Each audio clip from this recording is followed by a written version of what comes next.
Hello दोस्तों, मैं अजय सिंह स्वागत करता हूं आपका tricky maths by Ajay sir channel में। उम्मीद करता हूं आप लोग अच्छे होंगे और पेपर देने जा रहे होंगे।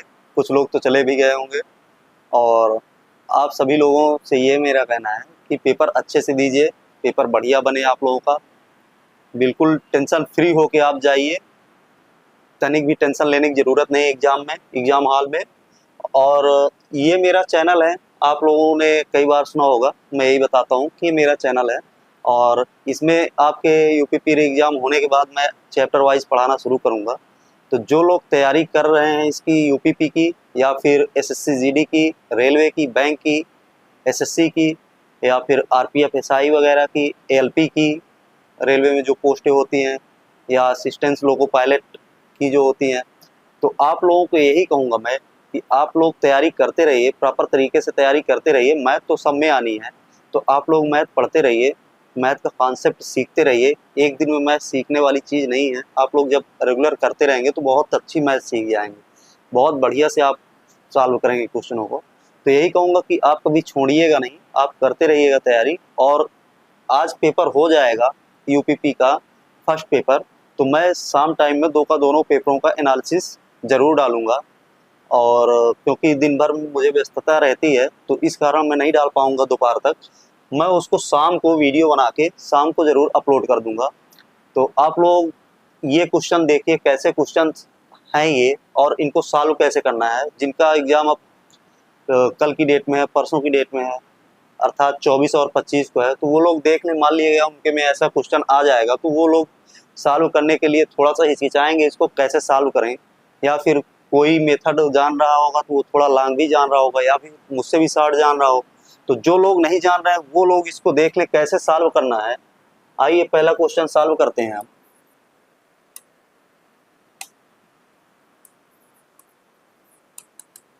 क्वेश्चन हमारा कह रहा है, एक दुकानदार ने 20 रुपए में 14 की दर से कुछ स्ट्रॉबेरी खरीदे और वह 22 रुपए में 8 की दर से उन्हें बेचता है। उसके लाभ प्रतिशत का पता लगाएं। अब कह रहा है कि 20 की दर से रुपए 20 में 14 की दर से कुछ स्ट्रॉबेरी खरीदता है। तो सबसे पहले हम क्या करते हैं, ऐसा सवाल मैं एक बार लगा भी चुका हूँ, करा भी चुका हूँ आपको। तो वो मेथड जो बताया था वो तो मेथड था ही। आज मैं आपको एक और भी मेथड बताता हूँ, वो भी अच्छा है, वो तो और अच्छा है, उससे भी अच्छा ये आपको पड़ेगा सॉल्व करने में। तो देख लीजिए, सबसे पहले हम क्या करते हैं, थिंग्स लिखते हैं। थिंग्स मतलब वस्तुएं लिखते हैं, जितनी वस्तुएं खरीदता है। फिर इधर हम रुपीज लिख लेते हैं, ठीक है। तो पहले थिंग्स कितनी है, 14। कितनी थिंग्स खरीदता है, 14। कितने के भाव से, 20 के भाव से। ये क्या हुआ, सीपी खरीदता है। और एसपी क्या करता है, अर्थात सेलिंग प्राइस क्या है, 22 रुपए में 8 की दर से। तो 8 वस्तुएं बेचता है कितने रुपए में, 22 रुपए में बेचता है। ये हो गया एसपी। अब इस पे यदि पूछ रहा है उसके लाभ प्रतिशत का पता लगाएं। लाभ प्रतिशत का पता लगाना है, अगर लाभ प्रतिशत पूछ रहा है तो हम क्या करेंगे, सबसे पहले तिरछा यहाँ पे हम गुणा करेंगे। तिरछा करने के बाद कितना आ जाएगा, 14 दून 28 की 8, 2 14 दून 28, 2 30, ठीक है, 308 आ गया। अब इसका भी हम तिरछा गुणा कर लेंगे और इन दोनों का डिफरेंस निकालते हैं। जो बड़ा होगा उससे हम निकाल लेंगे, तो डिफरेंस का मतलब माइनस ही हम कर लेते हैं क्योंकि ये छोटा है। या तो हम डिफरेंस ही लगा लेते हैं, यूज कर लेते हैं डिफरेंस का चिन्ह। ये डिफरेंस का चिन्ह होता है, जो छोटा होगा उसको घटा देंगे बड़े वाले से, ठीक है। तो 8 दून 16, 160। अब हम क्या करेंगे, बटे करेंगे, प्रतिशतता हमें निकालना है तो बटे करेंगे। तो 8 दून 16, जो नीचे रहेगा, जो थिंग्स नीचे रहेगी, अर्थात सेलिंग प्राइस वाली थिंग्स और सीपी कॉस्ट प्राइस वाला प्राइस, ये जो नीचे रहेगा उसी का हम फिर मल्टीपल करके नीचे रख देंगे, ठीक। तो ये इतना करेंगे इंटू 100, इस पे हम निकाल लेंगे, जो भी आएगा वही हमारा आंसर हो जाएगा। बराबर करेंगे, बराबर अगर हम घटाएंगे माइनस करेंगे कितना आ जाएगा, 8 आ जाएगा। और बचा कितना यहाँ पे, और 10, 10 में से 6 गए 4, ठीक है। और ये 1 और 160। अब इसको हम कैलकुलेशन कर लेंगे, 0 से 0 काट देंगे और 4 से कट जाएगा, 4 चौक 16 हो जाएगा और 4 तियाँ 12 हो जाएगा, 4 सते 28। 37 अर्थात कितना हो गया 370/4। अब इसको फिर से काट लेंगे, 4 9 36 हो गया, 10 हो गया, 4 दूनी 8 हो गया और 4 5 20 हो गया, अर्थात दशमलव के बाद 0 लगा दीजिए, कोई मान में परिवर्तन नहीं होगा। यही आपका क्या हो जाएगा आंसर। तो ऐसे क्वेश्चंस को हम इस तरीके से हम कर सकते हैं। बहुत ही प्यारा क्वेश्चन है ये और कई बार ये आ जाता है आपके एग्जाम में। तो आपका कौन सा आंसर सही है? सी नंबर आपका करेक्ट आंसर है। तो ऐसा क्वेश्चन जब आ जाता है तो हमें ये पता नहीं रहता कि हमें इसको सॉल्व कैसे करना है। एक तरीका तो ये हो गया आपको बताने का, जो बताया हूँ, पहले इसको हम क्रॉस मल्टीपल करते हैं, फिर इन दोनों का डिफरेंस निकाल लेते हैं, इसको भी क्रॉस मल्टीपल करके फिर नीचे वाले से ऊपर की तरफ वाले को बटे में रख देते हैं, ठीक है, फिर 100 पे निकाल लेते हैं।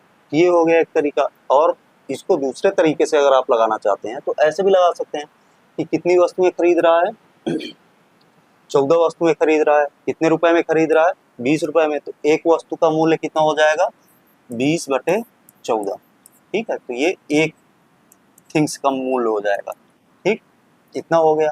अब क्या कह रहा, बेच कितना रहा है 22 वस्तुएं बेच रहा है, कितने रुपए में 22 रुपए में बेच रहा है, कितनी वस्तुएं 8 वस्तुएं, मतलब एक वस्तु का मूल्य बेचने का विक्रय मूल्य 22/8, तो ये विक्रय मूल्य आ गया और ये क्रय मूल्य आ गया। तो इसको हम क्या करेंगे, अब विक्रय मूल्य से क्रय मूल्य घटा देंगे, तो 22/8 माइनस क्रय मूल्य 20/14, ठीक। फिर इसको भी हम करेंगे तो क्रय मूल्य हो गया 20/14, फिर इंटू 100 कर लेंगे हम, तो ये हो जाएगा। इसको यदि हम सॉल्व करेंगे तो भी ये मान हमारा कितना आ जाएगा, सेम उतना ही आएगा। सॉल्व भी करा देता हूँ मैं, इसको भी सॉल्व करा देता हूँ। अगर हम सॉल्व करेंगे तो 14 का गुणा करेंगे 22 में तो कितना आया 308, तो ये क्या आएगा 308, ठीक है। 8 का गुणा करेंगे तो 160, ये आ गया बटे। अब 8 और 14 दो का दोनों मल्टीपल हैं, दोनों मल्टीपल हैं, तो यहाँ पे 14 गुणे 8 कर लेंगे, 14 गुणे 8 हो गया, और ये 20 बटे है, तो बटे का बटे क्या रह जाएगा, बटे में ही रह जाएगा 20, और ये 14 बटे का बटे है तो ये ऊपर आ जाएगा 14, तो 14 से 14 कैंसिल हो जाएगा, और 8 20, 20 8 गुणा करके 160 आ गया, तो क्या आ गया नीचे 160, और ये 100 हम वैसे उतार लेंगे। तो ये क्या है, इसी का रूप है, ठीक है। तो ये ऐसे ही बनाया गया है। अब ये क्या बच गया हमारे पास, सेम ये वाला पोर्शन आ गया। जितना हम लगाए हैं इस क्वेश्चन को यहाँ से यहाँ रख दिए हैं, ये चीज़ें कब मिली हैं हमें, जब हम इतना चीज़ें करने के बाद इसको लगाएंगे CP, इसको लगाएंगे SP, ठीक है। जब हम इतना चीज़ें किए हैं यहाँ पे, तब जाके ये हमें प्राप्त हुआ है। तो मेथड वही है, बस थोड़ा लगाने का तरीका अलग है। इससे लगाएंगे, इससे अगर आप लगाना जानते हैं तो इसको भूलेंगे नहीं, और ऐसे आप लगाएंगे तो ये थोड़ा सा याद रखने वाली चीज़ें होती हैं, लेकिन ये बहुत ही अच्छी ट्रिक है। आइए अगला क्वेश्चन देखते हैं। अगले क्वेश्चन में क्या कह रहा है, अगला क्वेश्चन सॉल्व करेंगे। अगला क्वेश्चन है, दो व्यक्ति A और B 3:2 के अनुपात में दो अलग अलग योजनाओं में अपने धन का निवेश करते हैं। A और B अपने धन को 3 साल, कितना 3 साल के लिए ब्याज दर 10% प्रति वर्ष के हिसाब से क्रमशः साधारण ब्याज और चक्रवृद्धि ब्याज, साधारण ब्याज और चक्रवृद्धि ब्याज, ए क्या करता है, साधारण ब्याज पे जमा करता है, रखता है अपना धन, और बी चक्रवृद्धि ब्याज पे अपना धन रखता है, निवेश करता है। यदि निवेश किया गया कुल धन 10,000 हो, तो दोनों योजनाओं में प्राप्त ब्याज राशि के बीच अंतर क्या है।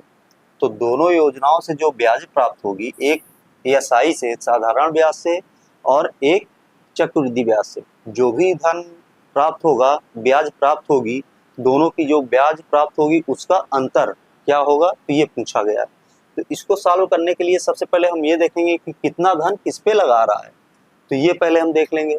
कह रहा है दो व्यक्ति A और B 3:2 के अनुपात में दो अलग अलग योजनाओं में अपने धन का निवेश करते हैं। अब कह रहा है 3:2 के अनुपात में कुल धन कितना है 10,000 है, ये 10,000 हो गया, ठीक है, ये 10,000 हो गया, और कुल धन यहाँ अनुपात कितना है 3 2 5, पूरा है 5, और एक धन अगर हम निकालेंगे निवेश धन कितना आ जाएगा, तो 3 से हम गुणा कर देंगे, क्योंकि एक ही राशि 3 दी हुई है अनुपात में। तो 5 हो जाएगा, 5 दूना 10 हो जाएगा, अर्थात 2000 आ गया। तो ए का धन कितना आ गया, 3 दूना 6000। ठीक है, तो ये ए का धन आ गया। और बी का धन, पूरी राशि 10,000 है, 6,000 एक का आ गया, तो दूसरे का 4,000। ये कितना आ गया, 4,000 और 6,000। तो एक ए निवेश करता है 6,000, बी निवेश करता है 4,000, लेकिन ए किस पे करता है, साधारण ब्याज पे। ए क्या करता है, साधारण ब्याज पे कितना, 6,000। तो ये SI सिंपल इंटरेस्ट साधारण ब्याज पे 6,000 यदि हम निवेश करा दें इसको, तो क्या हो जाएगा, 3 साल के लिए, और दर कितनी है, 10 है बटे 100। मूलधन गुणे दर गुणे समय गुणे दर बटे 100। इससे निवेश कर दिया तो कितना हो जाएगा, ये 6 त्रिक 18, 1800। ये इतने रुपए इससे ब्याज मिल गया। और सिंपल इंटरेस्ट हो गया। अब कंपाउंड इंटरेस्ट मतलब चक्रवृद्धि ब्याज से यदि हम निकालेंगे, तो एक तो फार्मूला मैं आपको बता दूं क्या होता है, मूलधन P होता है, तो P हो जाएगा और 1 प्लस ये हो जाता है 1 plus R upon 100 whole to the power T minus P। तो ये होता है किसका, CI निकालने का फार्मूला, चक्रवृद्धि ब्याज निकालने का फार्मूला होता है। तो हम ये फार्मूला इस्तेमाल ना करके हम अपना फार्मूला इस्तेमाल करेंगे। इससे क्या होगा, अब कैलकुलेशन थोड़ा सा बढ़ जाएगा और अधिक बढ़ जाएगा। तो हम इसको ना लगा के, ये तो आप लगा चुके हैं, कईयों बार लगा चुके हैं और हमेशा लगाते आए हैं, इसको मैं थोड़ा सा और अच्छे से बताऊंगा।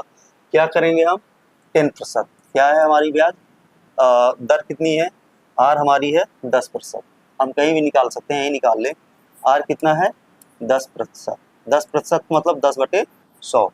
तो 0 0 कैंसिल, कितने भाग बचा, 1 बटे 10। R हमारा आ गया 1 बटे 10। ठीक, अब कितनी राशि लगा रहा है, 4,000 लगा रहा है बी पे। तो बी पे लगा रहा है ये 4,000। तो बी का CI कितना हो जाएगा, बी का CI और ये ए का SI है। तो बी का CI कितना हो जाएगा, 4,000 राशि, ये 4,000 हो गई। तो 1 बटे 10 इसका निकालेंगे, कितना आ जाएगा, 400 आ गया। फिर इसका क्या करेंगे, 1 बटे 10 फिर से निकाल लेंगे, कितना आ जाएगा, 40 आ जाएगा। फिर इसका 1 बटे 10 निकाल लेंगे, कितना आ जाएगा, 4। ठीक है, तो ये आ गया 440 4। तो आप लोग जान रहे हैं, जो मैं अभी फार्मूला लिखा था उससे आपको कैलकुलेशन में थोड़ा दिक्कत होगी, लंबा कैलकुलेशन हो जाएगा। तो इसमें आपको करना क्या है, ये आपकी जितनी भी राशि आ रही है इधर इस साइड में, ये जो राशि आई है आपकी यहाँ तक, ये आपकी CI होगी, अर्थात चक्रवृद्धि ब्याज होगी। और ये क्या होगा, मूलधन होगा। तो मूलधन में यदि चक्रवृद्धि ब्याज जोड़ देंगे तो हमारा क्या आ जाएगा, अमाउंट, मिश्र धन आ जाएगा। तो हम वो अमाउंट को बाहर रखते हैं, मूलधन को बाहर रखेंगे और केवल हम ब्याज को ऐड कर लेंगे, वही हमारा CI निकल आएगा। और CI और SI का अंतर पे निकाल लेंगे। तो इस पे करेंगे क्या, सबसे पहले हम ये देखते हैं कितने साल के लिए लगाया गया है, क्योंकि अभी केवल दर से हम सॉल्व किए हैं, साल वाला तो अप्लाई ही नहीं किए।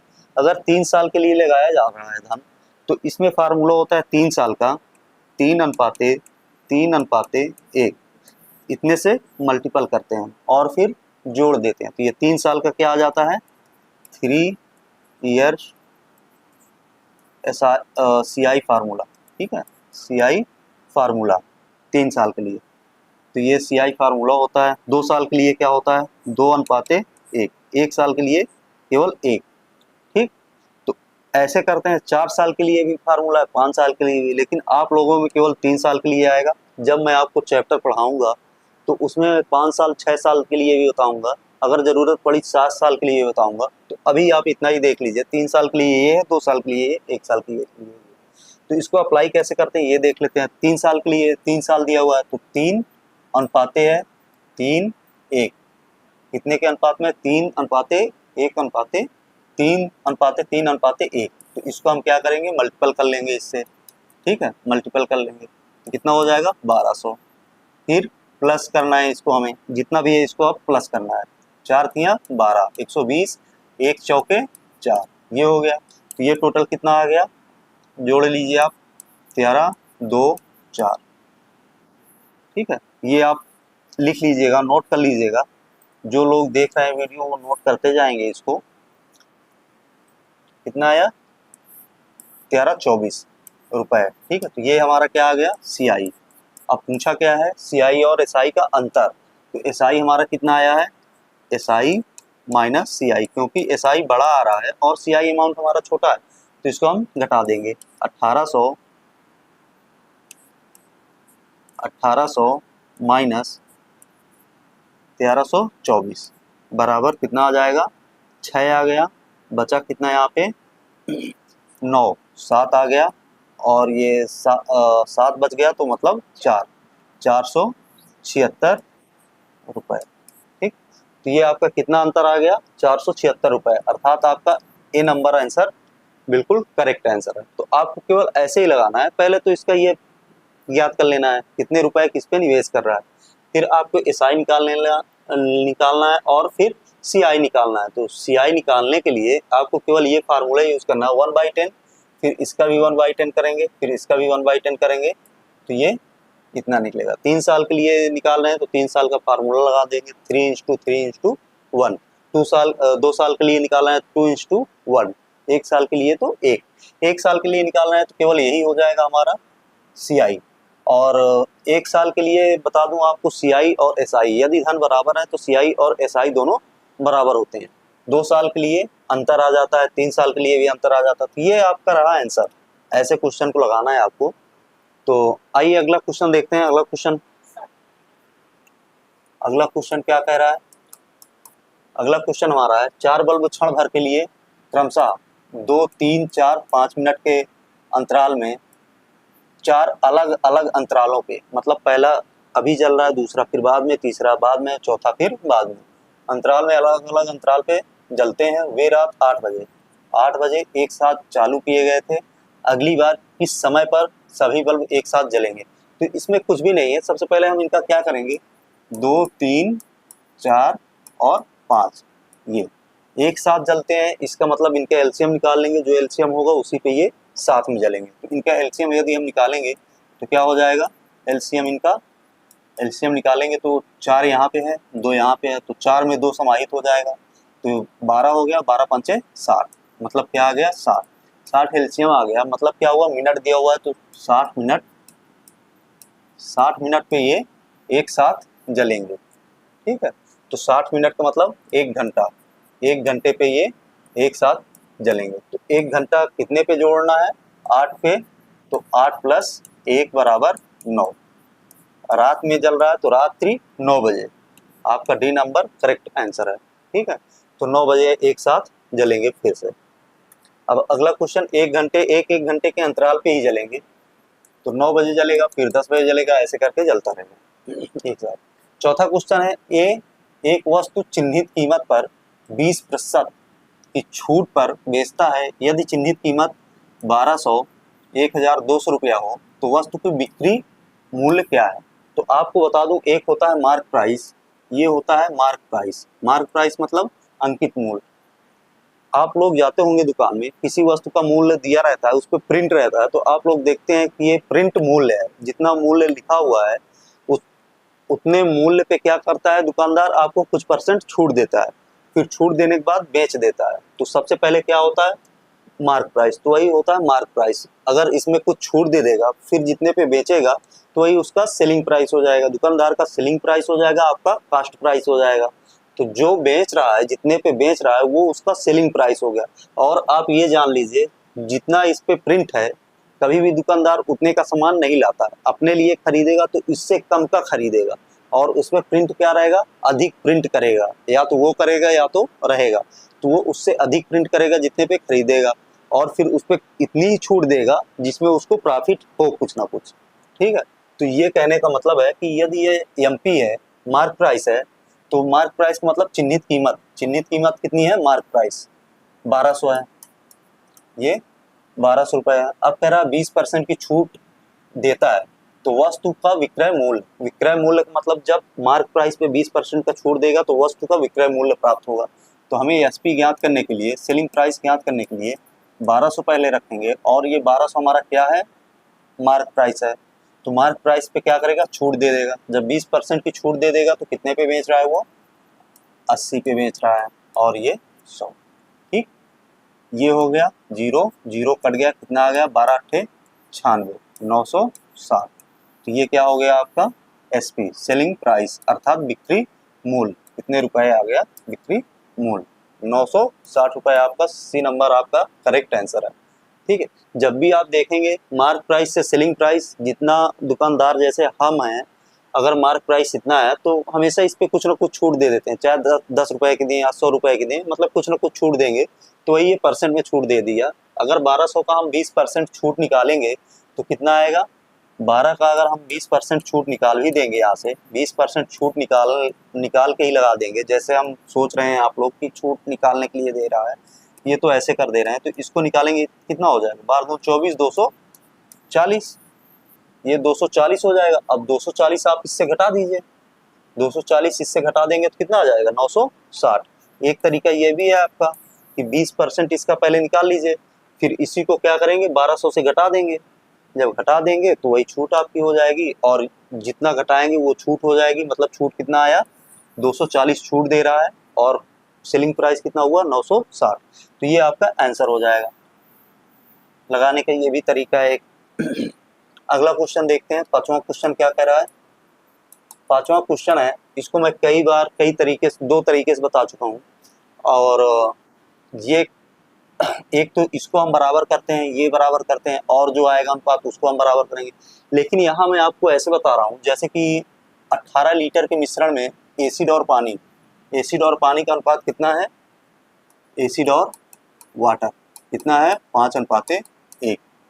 और जब 1 लीटर पानी को मिश्रण में मिलाया जाता है, क्या मिला रहा है, पानी मिला रहा है, तो एसिड और पानी का अनुपात, फिर कह रहा है एसिड और पानी का अनुपात कितना हो जाता है, 3:1।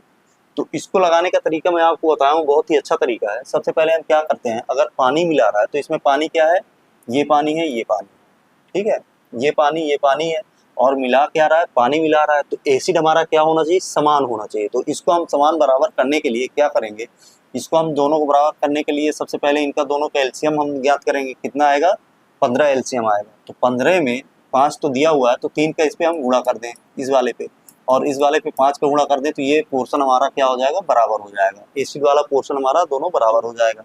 तो पहले वाले से हम देखेंगे एसिड और वाटर को कितना हो जाएगा, 15 हो गया, और 3 एकम 3 हो गया। दूसरे वाले पे क्या हो जाएगा, एसिड और वाटर बराबर 5 3 15 हो गया, और 5 हो गया। तो नई ये कितना आ गया, ये मूल है।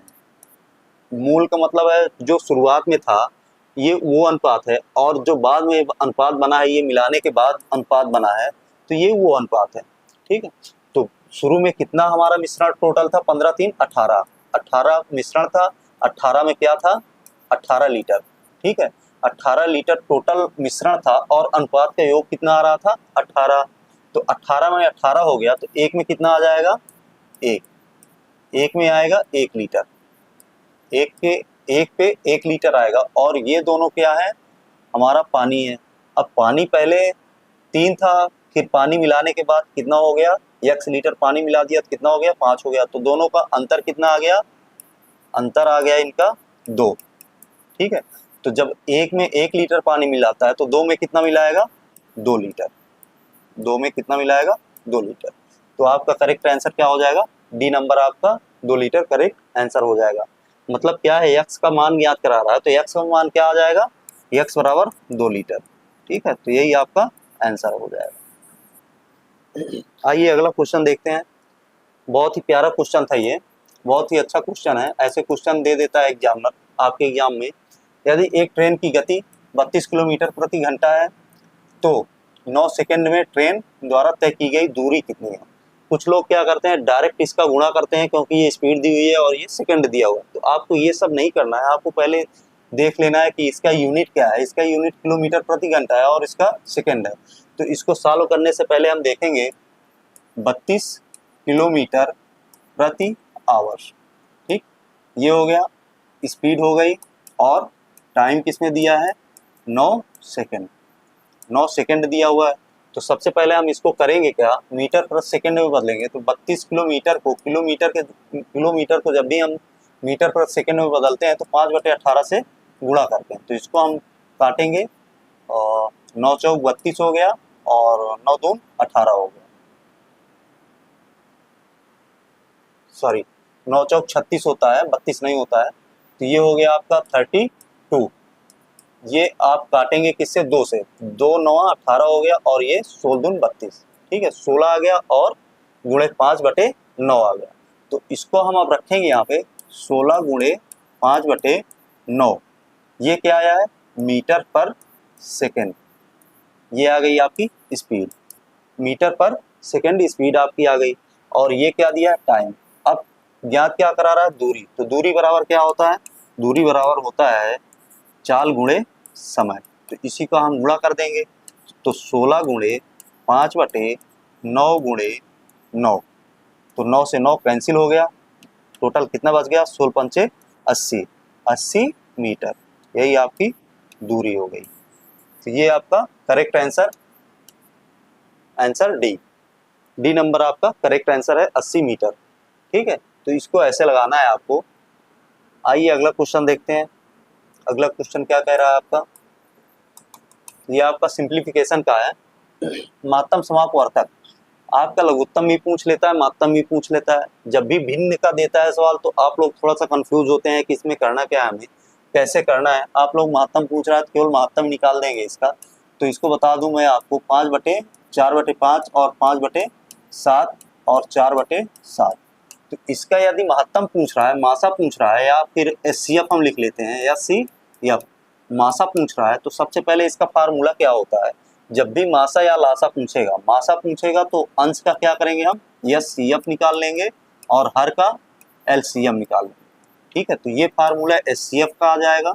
और यदि यहीं पे पूछेगा, इधर लिख देता हूँ उसको, यदि यहीं पे एलसीएम पूछेगा, भिन्न का एलसीएम पूछ रहा है, तो क्या हम करेंगे, अंश का एलसीएम निकालेंगे और हर का एचसीएफ। ठीक है, तो ये एलसीएम का फार्मूला हो जाएगा भिन्न के लिए, इसके लिए फ्रैक्शन के लिए। ठीक है, भिन्न के लिए, ये फ्रैक्शन के लिए है और ये भी किसके लिए, फ्रैक्शन के लिए है, भिन्न के लिए ही है। ठीक, तो एचसीएफ पूछ रहा है तो अंश का एचसीएफ और हर का एलसीएम। तो एचसीएफ कितना हो जाएगा, इसमें कुछ कॉमन है, 4 कॉमन है, लेकिन इस पे क्या है, कॉमन नहीं है। तो ऊपर क्या आएगा, एचसीएफ क्या आ जाएगा इसका, इसका एचसीएफ आ जाएगा 1, मतलब इस पे कॉमन नहीं मिल रहा तो 1 एचसीएफ इसका हो जाएगा। और नीचे वाले का एलसीएम कैसे ज्ञात करते हैं, एलसीएम ज्ञात करते हैं, अगर कुछ मिल रहा है तो ठीक है, नहीं मिल रहा तो दोनों काम गुणा कर लेते हैं। इस पे 7 है तो मिल रहा है 1 ही हो गया, और इस पे नहीं मिल रहा तो इस पे 5 हो गया, इस पे 7 हो गया। तो एलसीएम क्या हो जाएगा इसका, एलसीएम 7 गुणे 5 बराबर 35। ठीक, तो इस पे रख देंगे तो एचसीएफ हमारा फाइंड हो जाएगा, निकल आएगा एचसीएफ। एचसीएफ जब निकलेगा तो कितना आएगा, 1/35। 1/35 हमारा क्या होगा, एचसीएफ। यही हमारा करेक्ट आंसर हो गया। आपका कौन सा सही है, ए नंबर आपका करेक्ट आंसर है। तो आपको ऐसे ज्ञात करना है, अगर एलसीएम पूछ ले कभी भिन्न देके तो आप ऐसे निकालिएगा, ऊपर का एलसीएम नीचे का एचसीएफ। ठीक है, अब अगला क्वेश्चन देखते हैं। अगला क्वेश्चन 8वां क्वेश्चन है, बहुत ही अच्छा क्वेश्चन है आज की डेट में। एक व्यक्ति का क्रमशः किराया हो गया, स्कूल फीस हो गई, और घरेलू सामान पर मासिक व्यय कितना करता है, 3:4। मासिक व्यय क्या है, 3:4:6। ठीक है, ये मासिक व्यय है। अब किस पे करता है, किराए पे करता है। सबसे पहले किराए पे करता है, ये किराए पे कर लिया। और क्या करता है, स्कूल फीस पे करता है, स्कूल फीस हो गई। और क्या है, घरेलू सामान, अर्थात होम पर, घर पर, घरेलू सामान पर। ठीक है, ये करता है। ये अनुपात में होता है, यदि प्रत्येक माह के लिए उसके द्वारा दी गई फीस, प्रत्येक माह के लिए उसके द्वारा दी गई फीस 5,600 है, तो उसकी वार्षिक आय क्या है, वार्षिक आय पूछ रहा है। मान ले वह कुछ भी नहीं बचाता है, कह रहा है मान लेते हैं कि वह कुछ भी नहीं बचा रहा है, मतलब वह कुछ भी नहीं बचा रहा है, पूरा का पूरा जितना आ रहा है उतने में से पहले व्यय कर दे रहा है। और व्यय किस पे कर रहा है, ये फीस दे रहा है, और भी व्यय है जो इसके पास व्यय है सभी में व्यय कर दे रहा है, मतलब बचाता कुछ भी नहीं, 1 भी रुपया नहीं बच रहा है। तो इस पे कह क्या रहा है, 5,600 है। किस पे है? यदि प्रत्येक माह के लिए उसके द्वारा दी गई फीस, ये फीस कौन सी फीस है? स्कूल फीस का अनुपात कितना है? 4। ठीक है, ये 4 है। तो स्कूल फीस में कितना दे रहा है? 5,600। 5,600 दे रहा है, तो ये कितने गुना के बराबर है? ये देखें अगर तो 14 गुना के बराबर, 1400 गुना के बराबर। ठीक है, 14 चौको 56 होता है, तो 1400 गुना के बराबर है। अब पूछ क्या रहा है ये? तो उसकी वार्षिक आय पूछ रहा है। ये क्या है? मासिक वेतन दिया हुआ है, मासिक व्यय दिया हुआ है। उसका जो मासिक व्यय होता है, तो ये क्या दिया है? मासिक व्यय दिया हुआ है। तो इसको हम सबसे पहले महीने में निकाल लेंगे। कितना हो जाएगा? 6 4 10 3 13। ठीक है, टोटल कितना आ गया? ये 13। यदि 4 दिया है, 4 में 5600 खर्च करता है, तो 13 में कितना खर्च करेगा? तो इसको भी हम क्या करेंगे? 1400 गुना कर देंगे, तो कितना आ जाएगा? 0 0 आ गया, 14 3 42 हो गया, 2 4 4 एकम 4 100, कितना हो गया? 18। ठीक है, ये आ गया। अर्थात ये टोटल आपका आ गया 18,200। ये 18,200 आपका आ गया क्या? महीने का टोटल व्यय। वार्षिक आय पूछ रहा है ना, तो ये व्यय नहीं आया, ये आपका अब आय आ गई। या तो व्यय मान लीजिए, जब पूरा ही खर्च कर दे रहा है तो व्यय मान लीजिए, या फिर इसको मान लीजिए जितना आय मिल रही है टोटल खर्च कर रहा है, तो ये आपका आ गया मासिक आय। ये मासिक आय आ गई। अब इसको वार्षिक आय बनाएंगे तो क्या करेंगे? 12 का गुणा कर देंगे, क्योंकि एक वर्ष में 12 महीने होते हैं। तो वार्षिक आय निकालने के लिए इसी पे हम क्या करेंगे? 12 का गुणा कर देंगे, गुणे 12 बराबर। अब इसको गुणा कर लेंगे, 0 0 हो गया, 12 दूनी 24 की 4 हो गया, 2 आ गया, 12 अट्ठे 96, 96 2 98, 12 एकम 12, 12 9 कितना हो जाएगा? 21। ठीक है, 12 9 21 हो गया। दशमलव आपका ये लगेगा और ये दशमलव लगेगा।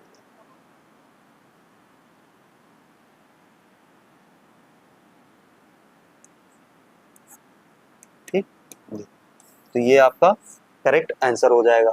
कौन सा ऑप्शन सही है आपका? B number. ठीक है, आपका बी नंबर करेक्ट आंसर है। तो आपको ये निकालना है, सबसे पहले निकाल लेना है इतना, कितने गुना खर्च कर रहा है? 1400 गुना। फिर टोटल कितना खर्च आ रहा, इसका व्यय आ रहा है? 13। तो 13 में 1400 गुना हम करेंगे तो कितना आ जाएगा? 18,200। फिर 18,200 जो आया मासिक आय आ गई है, और इसको वार्षिक आय बनाएंगे तो 12 से गुणा कर देंगे, क्योंकि एक वर्ष में 12 महीने होते हैं। जब 12 से हम गुणा करेंगे तो क्या आ जाएगा? 2,18,400। तो 2,18,400 बी नंबर आपका करेक्ट आंसर। अब अगला क्वेश्चन देखेंगे, 9वां क्वेश्चन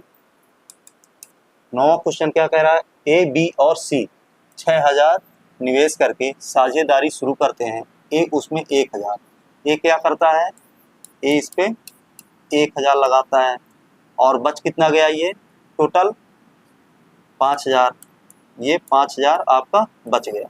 ये जो बचा है इस पे कौन कौन लगा रहे हैं? बी लगा रहा है अब, और सी, क्योंकि ए का पूरा धन बाहर हो गया। अब बी सी कितने अनुपात में लगा रहे हैं? 2 के अनुपात में बी लगा रहा है, सी लगा रहा है 3 के अनुपात में। ये 2 के अनुपात में लगा रहा है, ये 3 के अनुपात में, और 5 दिया हुआ है, मतलब ये क्या हो गया? बी कितना लगा रहा है? 2,000। यहीं से आप देख लीजिए 2,000, और ये 3,000। सी कितना लगा रहा है? 3,000। ठीक है, ये हो गया। अब इस पे क्या कह रहा है? यदि वार्षिक लाभ कितना है?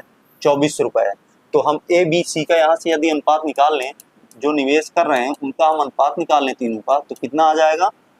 1:2:3। क्योंकि इसमें भी 0 है, 0 0 0 कट हो जाएंगे, तो 1:2:3। टोटल ये अनुपात कितना आ जाएगा? योग कितना आ जाएगा? ये 3 2 5 1 6 6 आ गया। अब ये क्या कह रहा है? 6 जो लाभ मिल रहा है इसको, यदि वार्षिक लाभ इसको मिल रहा है 2400 वार्षिक लाभ, क्योंकि ये जो लगा रहे हैं, निवेश कर रहे हैं, ये तो 12 महीने के लिए ही कर रहे हैं। अगर 12 12 12 हम करेंगे तो 12 12 फिर से कैंसिल आउट हो जाएगा, तो इसका मतलब 6 ही आना है। तो 6 पे ये क्या कर रहा है? 2400 लाभ कमा रहा है। ठीक है, तो अब निकालना किसका? बताइए कि सी को कितना लाभ हुआ? सी का कितना है? 3, तो 3 पे हम निकाल लेंगे। 3 पे कितना आ जाएगा? 2400, ये यहाँ 2400 दिया है, ठीक है। ये हो गया 2400 गुणे 3 बटे 6, सही है सही है। 2400 गुणे 3 बटे 6, 6 कम 6, 6 चौको 24 मतलब 400। अब 400 में 3 का गुणा करेंगे कितना आ जाएगा, 4 तियां 1200, ठीक। तो ये आपका आंसर हो जाएगा, अर्थात आपका बी नंबर आपका करेक्ट आंसर हो जाएगा। तो आपको केवल ऐसे ही करना है, कैंसिल कर लेना है, टोटल निकालना है, टोटल में कितना दे रहा है, फिर किसका फाइंड करा रहा है उसका हम ज्ञात कर लेंगे। अगला क्वेश्चन 10वां नंबर आप सॉल्व करेंगे। एक मिश्रण में मदिरा और पानी, मदिरा कह रहा है और पानी कह रहा है 3:2 के अनुपात में। तो मदिरा को हम किससे डिनोट कर लें, पानी का पानी होता है, मदिरा को हम यम से ही डिनोट कर लें, यम से मदिरा हो गई और पानी का हम वाटर कर लें 3:2, ठीक है। यदि हम इसको वाइन करते तो भी अंतर नहीं फर्क पड़ता, अंतर नहीं पता चलता, 3:2 है। दूसरे मिश्रण में मदिरा और पानी का अनुपात 4:5 है और सेकंड वाला है, ये तो फर्स्ट हो गया, और सेकंड वाला क्या है, सेकंड में मदिरा और पानी का अनुपात कितना आ रहा है, 4:5, ठीक है। कितने लीटर दूसरा मिश्रण दूसरा मिश्रण पहले वाले 3 लीटर मिश्रण में, पहले वाले के 3 लीटर मिश्रण में दूसरा वाला कितना मिला दिया जाए ताकि नए मिश्रण में मदिरा और पानी की मात्रा समान हो जाए। मतलब कह रहा है जब समान हो तो कितना आ जाए, मदिरा और पानी कितना आ जाए, 1:1 के अनुपात में आ जाए, ठीक है। कहने का मतलब ये समान हो जाए। तो इसमें हम करेंगे क्या, सबसे पहले हम ये देख लेते हैं, ये तो हमारा सेकंड वाला है और हमें फाइंड कितना करना है हमें, मतलब ज्ञात कितना करना है कि इतना आ जाए। तो मदिरा और वाटर कितना हो जाएगा, 1:1। तो इसको एक लगाने का तरीका मैं बताऊं, इन सभी को बराबर कर लेते हैं हम, पहले तो इनको बराबर करते हैं, फिर इनका अनुपात निकाल के फिर लगाते हैं। तो वो हमें नहीं करना है, हमें सीधा यहाँ पे कुछ दिया नहीं है, केवल 3 लीटर दिया हुआ है कि 3 लीटर उसमें मिलाया जाता है।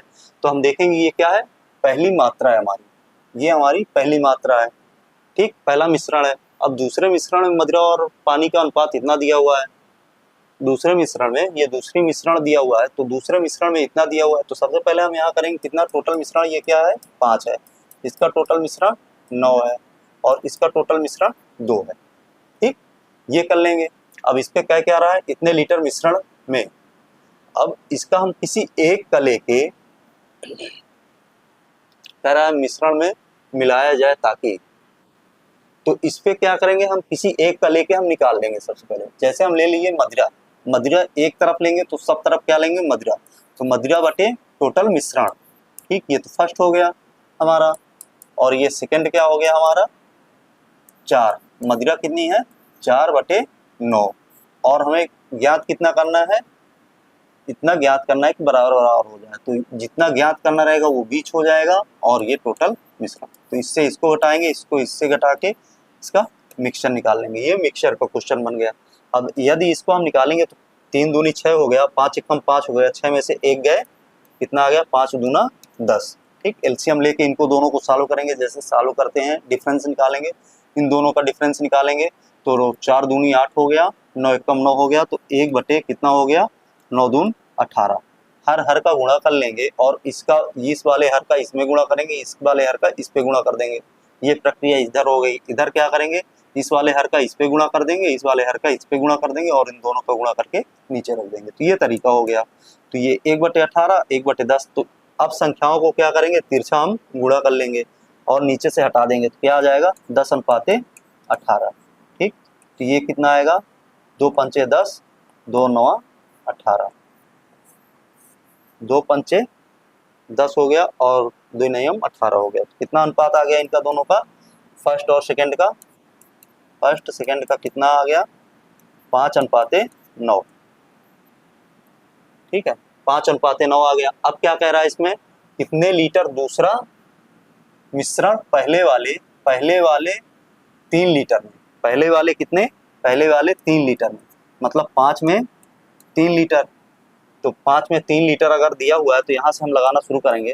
5 में 3 लीटर तो 9 में कितना मिलाना होगा, 9 वाले को कितना मिलाना होगा, तो 9 वाले को हम मिलाएंगे कितना, 5 में 3 लीटर दिया है तो 3/5 गुणे 9। गलत हो रहा है क्या? ठीक है, तो 9 में हो गया 3/5 गुणे 9 हो गया।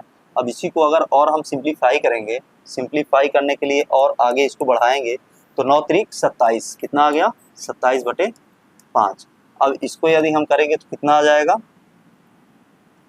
इसको यदि हम करेंगे तो कितना हो जाएगा, 5 पचे 25, 25 2 27/5। तो ये आपका क्या आ गया, इतना लीटर, क्या करना पड़ेगा, इतना लीटर सेकंड वाला मिश्रण मिलाना पड़ेगा, तभी ये क्या हो जाएगा, हमारा करेक्ट आंसर आ जाएगा। आपका बी नंबर आपका करेक्ट आंसर है। तो आपको कुछ भी नहीं करना है, पहले या तो इसको आप निकाल लीजिए या तो इसको आप निकालना चाह रहे हैं तो 2 बटे करके निकाल लीजिए 5, 5/9, 1/2 करके आप निकालेंगे। सेम प्रोसेस यही करना है आपको, ऐसे करके अनुपात निकालना है। अब इस पे दिया हुआ है कि पहले वाले का 3 लीटर मिश्रण, पहले वाले का 3 लीटर मिश्रण मतलब 5 में 3 लीटर, तो दूसरे वाले को कितना मिला है, तो दूसरा वाला 9 है, तो 9 को हम कितना मिलाएं, मतलब 3/5 गुणे 9 बराबर 27/5 करके हम ऑप्शन फाइंड करें। अगला क्वेश्चन है, अगला क्वेश्चन आपका क्या कह रहा है, किसी वर्ग की भुजा में 20% की वृद्धि, 20% की वृद्धि की जाती है तो उसके क्षेत्रफल में कितने प्रतिशत वृद्धि होगी।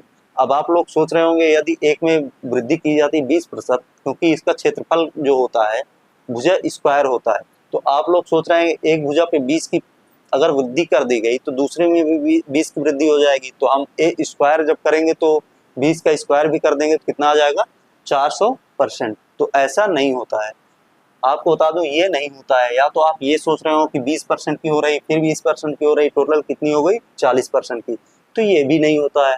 इसमें क्या हो जाएगा, जब भी आप देखेंगे तो 20% की तो हो रही है, इस पे एक्स वाई फार्मूला मैं आपको बता चुका हूँ पहले भी, तो एक्स वाई फार्मूला लगेगा। सबसे पहले 20% हो गई, फिर 20% हो गई, फिर 20 गुणे 20/100, तो आप ऐसे लगाएंगे इसको, ये कैंसिल हो गया, टोटल हो गया 40 प्लस 2 दूनी 4 बराबर कितना हो गया 44%। कितनी वृद्धि हो रही है आपकी 44%, आपका बी नंबर आपका करेक्ट आंसर। तो उसके क्षेत्रफल में कितनी वृद्धि हो जाएगी 44%, ये आपका आंसर हो जाएगा। और आप लोग देख लीजिए दोनों दिया हुआ है, अगर 20% आप सोच रहे होंगे तो ये भी दिया है, 20 40 जोड़ के सोच रहे होंगे ये भी दिया है, और 20 विषयम 400 भी दिया है, तो ये आपका गलत हो जाएगा अगर ऐसे लगाएंगे। आप ऐसे लगाइएगा तो ये आपका करेक्ट आंसर है। ठीक है, यदि आपको ये चीज समझ में आ रही है तो ठीक है, और नहीं अगर समझ में आ रही तो एक तरीका और बता दूं मैं, कि जैसे 20% की वृद्धि होती है तो 20% की वृद्धि का मतलब क्या हुआ, 100 पे 20% की वृद्धि तो क्या हो गया 120। ठीक है, तो ये एक भुजा हो गई, दूसरी भुजा हो गई 120, ये 100 और ये 100 हो गई। ठीक, ये 100 और ये 100 हो गई, कितना हो गया, ये टोटल 100% हो गया। अब इसको यदि हम फाइंड करेंगे, निकालेंगे तो कितना हो जाएगा 0 0, ये कैंसिल हो गया, और ये 100 से ये 100 कैंसिल हो गया, तो अब कितना हो जाएगी ये टोटल 12 बराई हम 144। ये जो 144 आ रहा है, और हमारा पहले वाला कितना था 100 था, पहले वाला हम कितना माने हैं 100 माने हैं, तो 100 जो था तो 100 से हम क्या करेंगे इसको घटा देंगे, ये क्या हो जाएगा 44%। ठीक है, ये 44%, या तो हम यहीं से कर लें कि जितना भी अधिक आ रहा है 100 से वही हमारा परसेंट हो जाएगा। अगला क्वेश्चन देखेंगे, 12वां क्वेश्चन क्या कह रहा है। 12 क्वेश्चन कह रहा है दो संख्याओं का अनुपात 3:8 है और अंतर 115 है, दोनों में से बड़ी संख्या है। अब कह रहा है अनुपात कितना है दो संख्याओं का 3:8 है और अंतर कह रहा है 115 है, तो इन दोनों का अंतर कितना आ जाएगा 5 का अंतर आ जाएगा। 5 का अंतर किसके बराबर हो गया 115 के बराबर। अब बड़ी संख्या पूछ रहा है तो बड़ी संख्या इसमें क्या है 8 है, तो 8 पे हम निकाल लेंगे इसको 115 गुणे 8/5, तो 5 दूना 10 हो गया और 5 तिया 15 हो गया, तो कितना हो जाएगा 8 त्रिक 24 और 8 दून 16, 16 दो 18। ठीक है, 184 आपका बी नंबर करेक्ट आंसर है।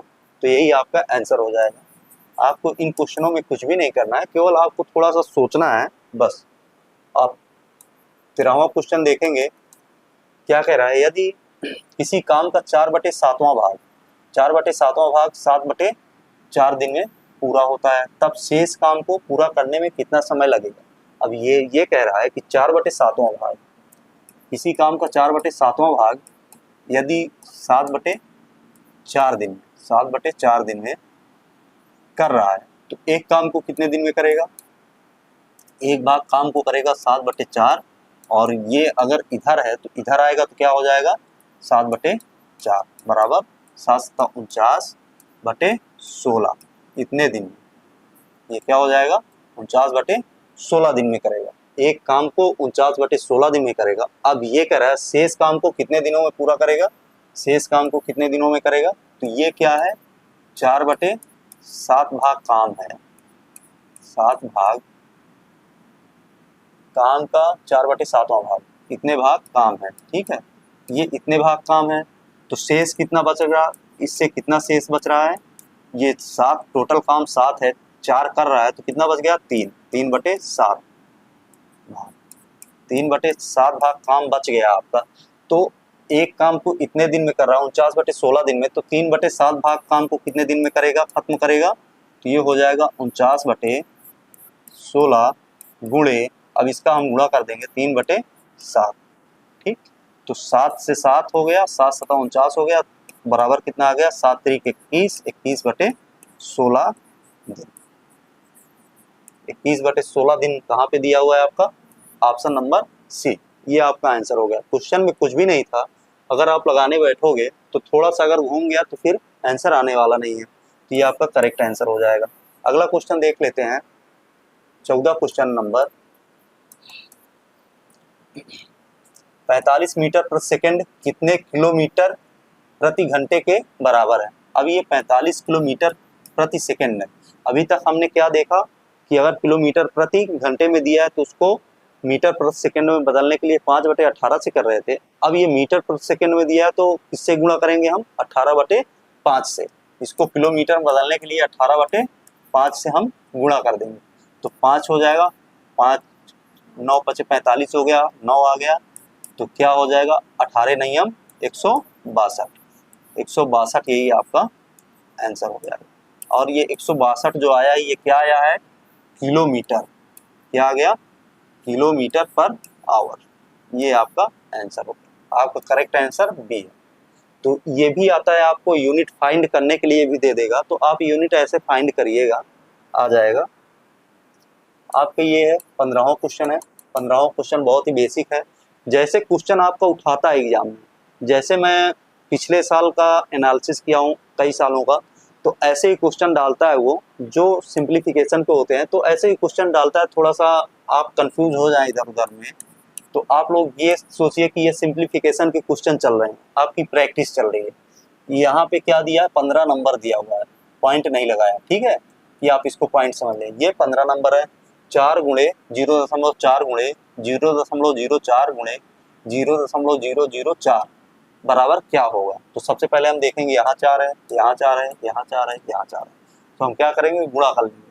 तो 4 को गुणा करेंगे, 4 चौक 16, 16 चौके 64, और 64 चौके कितना हो जाएगा 256, ये हो जाएगा हमारा 256, ठीक है, क्योंकि 4 चौक 16 हो गया, 4 चौक 16, 16 का वर्ग अगर ऐसे भी देख लें 16 का वर्ग होता है 256, ठीक, ये हो गया। अब हम क्या देखेंगे, दशमलव गिन लेंगे, कितने अंक के बाद है, 1 2 3 अंक के बाद यहाँ है, फिर 1 2 2 अंक के बाद यहाँ लगा हुआ है, 1 अंक के बाद यहाँ, तो देखेंगे कितने अंक हो गए, 1 2 3 4 5 6। अब 6 अंक के बाद हमें दशमलव लगाना है, तो कितने अंक हो गए, 1 2 3 4 5 6, 1 2 3 4 5 6, यहाँ कितना है, 1 2 3 4 5 6, 6 अंक के बाद दशमलव लगाना है, तो यहाँ हम दशमलव लगा देंगे, दशमलव पहले हम 0 लगा देंगे, मान में कोई परिवर्तन नहीं होगा। तो ये आपका क्या हो जाएगा, आंसर हो जाएगा। अर्थात कितने जीरो, 3 जीरो, 3 जीरो वाला कौन सा ऑप्शन है आपका, सी नंबर, यही आपका करेक्ट आंसर हो जाएगा।